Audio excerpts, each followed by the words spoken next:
एक विलक्षण प्रेमकथा. एकता आणि महादेव हे गेली 2 वर्ष रिलेशनशिपमध्ये आहेत.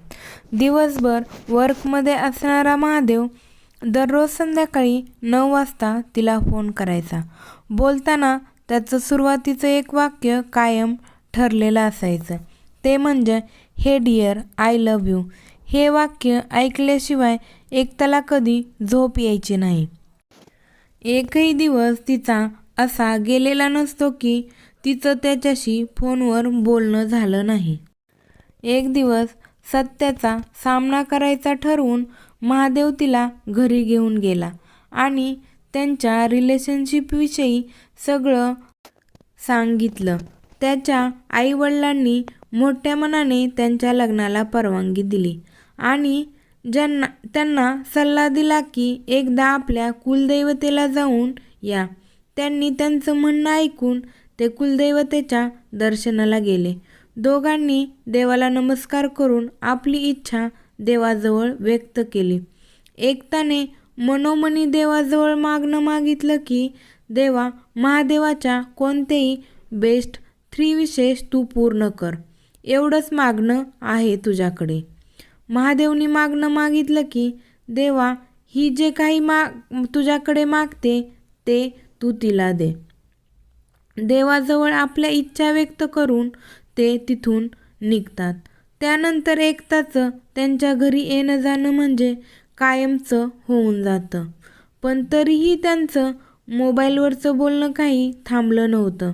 एक दिवस एकता महादेवला पूर्वकल्पना देऊन 2 दिवसाच्या समर कॅम्पला जाते. इकडे महादेवला त्याच्या वर्किंग साईटवर जोराचा अपघात होतो. त्यामध्ये त्याला त्याचा जीव गमवावा लागतो. त्याच्या आईवडिलांना याचा जोराचा धक्का बसतो, पण ते हृदयावर दगड ठेवून ठरवतात की यातलं काही एकताला कळू द्यायचं नाही, कारण ती हे अजिबात सहन करू शकणार नाही. 2 दिवसाच्या समर कॅम्पनंतर जेव्हा ती त्याच्या घरी येते तेव्हा त्याचे आईवडील त्याच्याविषयी सांगणं टाळू लागतात. पण हार चढलेला महादेवचा फोटो बघून ती हिसक्याने तो हार खेचते आणि त्यांना म्हणते, अंकल, ही कसली चेष्टा आहे? त्याच्या फोटोवर हार का चढवला होता तुम्ही? शेवटी लपवता येणं कठीण वाटू लागल्यावर ते तिला सर्व हकीकत सांगून टाकतात. पण तिला ही गोष्ट न पटणारी असते. ती म्हणते, हे कसं शक्य आहे? गेलं 2 दिवस आम्ही कॉन्टॅक्टमध्ये आहोत. त्याने मला कालच तर कॉल केला होता. ती तिच्या सेलफोनमधील रिसिव्ड कॉल्समधील नीरवचा नंबर दाखवते, पण त्यावर आता कॉलिंग करून पाहताना तो नंबर बिझी दाखवत असतो. पण तरीही ती त्यांना पटवून देण्यासाठी सांगते की महादेव एव्हरी इव्हिनिंग 9 PM मला कॉल करतो. आजही तो कॉल नक्की करेल. उत्सुकतेपोटी ते थोडा वेळ तिच्यावर विश्वास ठेवतात. ते सायंकाळचे 8 वाजल्यापासूनच तिचा सेलफोन टेबलवर ठेवून 3 बाजूला तिघेजण बसलेले असतात. तिघांच्या नजरा सेलफोनवर खिळलेल्या असतात. तिच्याही मनात एक चलबिचल आणि भीती असते. घड्याळात 9चा ठोका पडतो आणि त्या मोबाईलची रिंग वाजते. थरथरत्या हाताने एकताने फोन लाऊडस्पीकरवर ऑन करते आणि त्यातून आवाज येतो, hey I love you dear. हे ऐकून त्याच्या आईवडिलांना हा विश्वास पटतो की हा महादेव आहे. तो म्हणतो, मला माहिती आहे मम्मी पप्पा, तुम्हीही मला ऐकताय. एकता, मम्मी पप्पा जे काही म्हणतायत की मी मेलोय ते अगदी खरंय. एकता, मग तू सध्या आमच्याशी बोलत कसा आहेस? कसली मस्करी करतोस? महादेव, ही सुद्धा तुझीच कृपा आहे. तूने देवाकडे मागितलेले माझे 3 विशेष पूर्ण करण्याचे मागणे यातली ही माझी दुसरी विश होती की मी मृत्यूनंतरही काही दिवस तुझ्याशी बोलू शकेन, आणि तीच इच्छा सध्या देव माझी पूर्ण करतोय. ते जाऊ दे, पण एक लक्षात ठेव, तुला आता तुझं आयुष्य सावरायचे आणि योग्य तोवर बघून तुला लग्न करायचे.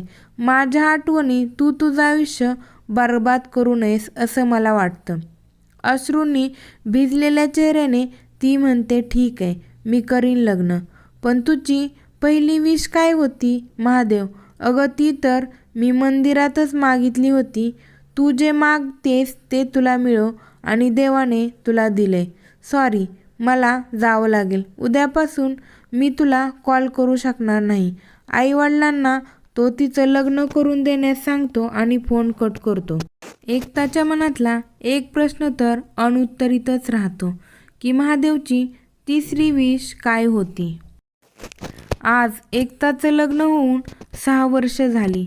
ती एका श्रीमंत घरात नांदते. संध्याकाळचे 9 वाजतायत.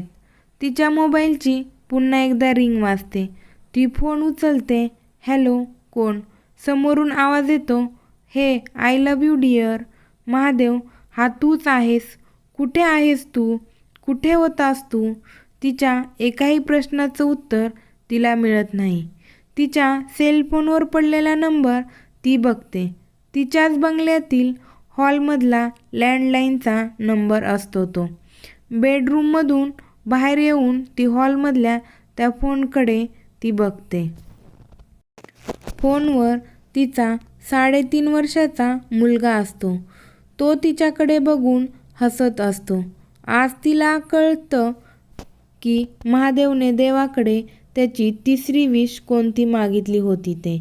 6 वर्ष महादेवच्या आठवणीने दबल्या गेलेल्या तिच्या अश्रूंना आज तिने तिच्या मुलाच्या रूपातील महादेवला मिठीत घेऊन मोकळीक दिली, ज्यामुळे तिचं मन खूपच हलकं झालं.